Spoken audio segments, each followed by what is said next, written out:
de diciendo plantear. no estamos de brazos cruzados, avisando. Omar, Jorge Rialde de Radio 10, buen día.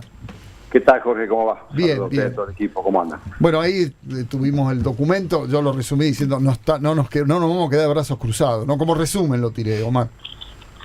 Sí, bueno, es la realidad, porque la campaña del actual presidente caminó por otro lado, aunque dentro de la misma direccionalidad, pero yo recuerdo que hay una frase de las tantas que generaron mucho simbolismo de parte del actual presidente. Recuerdo una que decía: antes de subir un impuesto me corto un brazo. Habría que preguntarle a cuál se va a cortar, si el derecho o el izquierdo, porque no quiso subir impuestos. Sí, yo diría que se tendría que colocar un tercero, porque... Después dijo ese tirano comunista, Posicipín, y ahora le mandó una carta pidiéndole por favor que le habilite los yuanes para pagar compromisos internacionales. Sí. Digo, qué grande Groucho Marx, ¿no? Sí. Siempre lo tenemos presente. Tengo estos principios, pero si no le gusta están estos otros. Sí, tengo otro. Así que, ¿Y cómo claro, fue? y pasamos del anarcocapitalismo al neoliberalismo clásico. Entonces digo, esto es un desconcierto, además de todas las medidas brutales que está aplicando el actual gobierno. Por eso nosotros ayer una vez más nos reunimos, nos habíamos reunido 2 días después de que ganara las elecciones el actual presidente, nos volvimos a reunir un día después que lanzara esta medida, porque no es un plan económico, y 2 o 3 cosas que resolvimos. Primero, estar en sesión permanente. Segundo, reivindicar los 15 puntos que nosotros le habíamos planteado y le habíamos hecho presente a los 2 candidatos. Por supuesto, el actual presidente nunca nos contestó, donde el primer punto de esos 15 habla de que nosotros vamos a reivindicar la plena vigencia del derecho al trabajo que se expresa en el artículo 14 y 14 bis de la Constitución Nacional. Claro. Y ayer hicimos un documento donde evidentemente no es la casta a la que va él a ajustar, sino es al pueblo argentino, porque el ajuste lo paga el pueblo, y claramente, como ustedes decían, dijimos que la CGT no se va a quedar de brazos cruzados y que reivindicamos todos los derechos sociolaborales, el respeto a la libertad sindical, a la negociación colectiva, al poder adquisitivo de los salarios, a las jubilaciones, a las pensiones, y obviamente no vamos a admitir este intento que ahora están buscando de eliminar el impuesto a las ganancias, porque ahora dice que son los gobernadores. Bueno, sería bueno que aclaren los gobernadores si son ellos, o el Ejecutivo que no se escuden los gobernadores y diga somos nosotros los que queremos hacer esto, cuando el propio presidente de la Nación lo votó favorablemente en el Congreso de la Nación Argentina, siendo diputado. Omar, ayer justo estaba viendo cuando estabas entrando, que te agarraron los periodistas, una colega te dijo, ¿van a ir al paro? Vos le dijiste, casi le dijiste, para un poco. ¿Hubo alguna voz dentro de la reunión tendiente a eso? ¿O hay tranquilidad y espera? No, hay tranquilidad y ahí sacamos una definición entre la mesa chica ampliada que tuvimos ayer, que no somos nosotros, el movimiento sindical argentino, sus dirigentes y sus trabajadores, lo que vamos a hacer fracasar a este gobierno. Serán los propios votantes de este gobierno, los cuales muchos de ellos se movilizaron y aplaudieron no hay plata, o aplaudían lo que decía el gobierno del ajuste. ¿Por qué? Porque evidentemente ya vemos la direccionalidad que esto va tomando y seguramente se va a profundizar. No solamente va a afectar a estos sectores que nosotros representamos, con trabajo registrado o no registrado, jubilados, pensionados, va a afectar al gran conjunto de la sociedad. Una pregunta que yo me hago: cuando venga estos impuestazos a los sectores medios, cuando le aumenten el cable, cuando le aumenten la salud prepaga, cuando le aumenten la educación privada, ya le aumentaron los combustibles, cuando le aumenten los servicios, ¿van a seguir aplaudiendo no hay plata? ¿Cuál va a ser la reacción? O sea, a ver, Jorge, de cada 10 argentinos, 6 votaron a Milei, casi 6. Sí. Bueno, esperemos a ver cómo van a reaccionar, porque yo ya conozco esta historia, como seguramente las conocen ustedes, porque uno ya acumula juventud. Porque después viene, pero yo no lo voté. Bueno, entonces, ¿quién lo votó? Sí. Porque nosotros fuimos muy claros, los que nos expresamos públicamente y acompañábamos la propuesta del candidato nuestro, que era Sergio Massa. Entonces, me parece que hay una situación gravísima y que una vez más se le miente al pueblo argentino, se le miente en campaña, porque el que va a pagar el ajuste principalmente es el hombre y la mujer de a pie y el resto de la sociedad. Omar, ¿qué informes ya le están llegando de despidos, de cesación de trabajo, de obras, cierre? ¿Qué tienen, qué panorama tienen hoy? No es el mejor. Nosotros, de hecho, ayer hemos decidido, la CGT, primero, como dije recién, están en sesión permanente. Segundo, vamos a conversar con todas las fuerzas sociales, políticas, eclesiásticas, empresariales del país.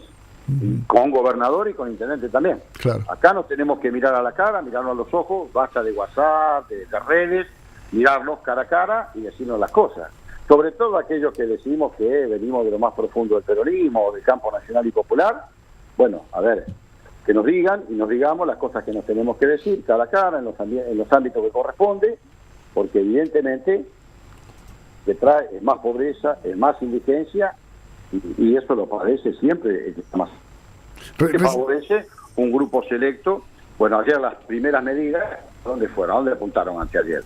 Sí. A beneficiar al sector financiero bancario, sí, y un poco al sector del campo. Después los demás sectores están todos interpelados y evidentemente afectados. Bueno, ampliaron una de las medidas, lo dijeron, bueno, vamos a ampliar los planes sociales. Es para recibir a los nuevos pobres que se van a caer de la clase media. Exactamente.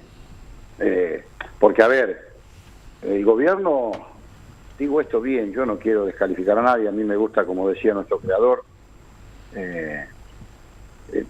hablar poco de las cosas, nada de las personas y mucho de las ideas, ¿no? Uh-huh. Pero la verdad, el Ejecutivo invoca las fuerzas del cielo. Sí. Y cuando uno invoca las fuerzas del cielo, mire, perdónenme, pero la única fuerza que hay son las decisiones políticas que se toman cuando uno está en un Ejecutivo Nacional, porque gobernar es dar trabajo, es dar respuesta, porque la plata que uno saca de un lado la pone en el otro. Ahora yo me pregunto, y le pregunto al Ejecutivo Nacional, claramente, ¿no? Acá se fugaron 150.000 millones de pesos entre el 2015 y el 2020. Sí. Ese sector no tiene nada para aportar. Los 417.500 millones de dólares en activo que tienen argentinas y argentinos en el exterior, esos tampoco van a aportar. Uh-huh. O sea, que aporta siempre lo mismo, los que viven perdiendo sistemáticamente. Entonces, la verdad que y con la composición que tiene el gobierno hoy, ¿no? De funcionarios de los 90, del gobierno de Macri y ahora de los libertarios, esto me hace recordar a Karl Marx, ¿no? Él decía, la historia ocurre 2 veces. Uh-huh. La primera vez como una gran tragedia y la segunda como una miserable farsa, y esto es una farsa, realmente es una farsa. Re marxista. Sí, está re marxista. Omar, recién dijiste, nos tenemos que mirar los ojos, basta de WhatsApp. En estos últimos, porque ahora con esta reunión muchos se van a decir, recuperó la bola CGT, ahora se acordaron, se hicieron los boludos durante 4 años. Lo dicen colegas de ustedes, lo dicen, sí, que ya son más militantes del gobierno que objetivos periodistas. Sí. Pero hay alguna tipo, porque vos hayas dicho, no tenemos que mirar los ojos, menos WhatsApp, también hay una ligera autocrítica, digo. Sí, claro. Sí, claro. Tal vez sí, claro, se tendría que haber hecho otra cosa antes, ¿no? Sí, yo hago la autocrítica de lo que me corresponde, del movimiento sindical. Evidentemente nosotros pudimos haber sido la última parte de nuestro gobierno, porque nosotros lo habíamos votado y lo habíamos acompañado, pudimos haber sido condescendientes. Ahora fuimos muy racionales y muy responsables, porque recordemos, esto no es como justificativo, sino como análisis de una realidad. A menos de 100 días de la asunción del doctor Alberto Fernández, sí, hubo una pandemia que azotó a todo el planeta, uh-huh, que nos tuvo casi 2 años encerrados los argentinos y las argentinas. Luego vino el conflicto bélico y más tarde la sequía. Imaginemos si nosotros, el movimiento sindical, en aquel momento hubiera llevado a cabo acciones. ¿Qué hubiese pasado? Si cuando se fue Guzmán, todos, fue casi unánime, por abajo o por arriba, dijeron, bueno, si no se resuelve esto, el gobierno no termina. Era así lo que se decía en aquel momento, recordémoslo. Uh-huh. Entonces, el movimiento sindical fue muy racional. Siempre fue muy racional. Y en esto, si hay alguna autocrítica, la asumo, que quizás, incluso muchos, están los archivos míos, cuando dije que Vicentín fue un antes y un después, que el gobierno se quedó en mitad del río, no avanzó ni para una orilla ni para la otra. Entonces, ese fue un problema. Ahora, pero no es menos cierto que nosotros acompañamos esa situación que vivía la Argentina, porque la responsabilidad no fue del anterior gobierno de haber introducido nuevamente, por un acuerdo político y económico, al Fondo Monetario Internacional. De eso se tiene que hacer cargo, que no se hace, por otra parte, el ingeniero Mauricio Macri. Así que, pero si nos cabe una autocrítica, la asumo. Ahora, no tiene nada que ver aquello con esto. Y también recordarle algo a todos los que baten el parche, que esto viene de 70, 80 años, 100 años. Yo quiero recordar que en el 2015 Cuando termina su mandato Cristina Fernández de Kirchner, la inflación era del 24,8, 24,8 anual. De eso tampoco hablan, ¿eh? Y en cuanto al otro, al déficit fiscal, yo quiero recordarle al gobierno que de los 20 países que integran el G20, valga la redundancia, 12 tienen déficit fiscal, 12, ¿eh? Y hablo de grandes países, Estados Unidos, Japón, Inglaterra, no estoy hablando. Entonces digo, esa es la excusa, me parece a mí, para este ajuste brutal que están llevando adelante. Omar, vamos a seguir hablando. Todo le digo lo mismo porque la crisis es fuerte y vamos a necesitar todo el tiempo hablar con referentes como vos. Siempre es un gusto. Te mando un abrazo grande, Omar. No, el gusto es mío y ojalá la dirigencia política entiendan que si no vuelve a crear, no va a tener ni va a volver a creer el pueblo argentino. Así que esa es una responsabilidad que nos toca a nosotros seguramente en la etapa que viene, porque todos los días sale el sol. Abrazo, Omar, gracias. Omar Plaini pasó aquí con nosotros. 11:28, repetí la gente.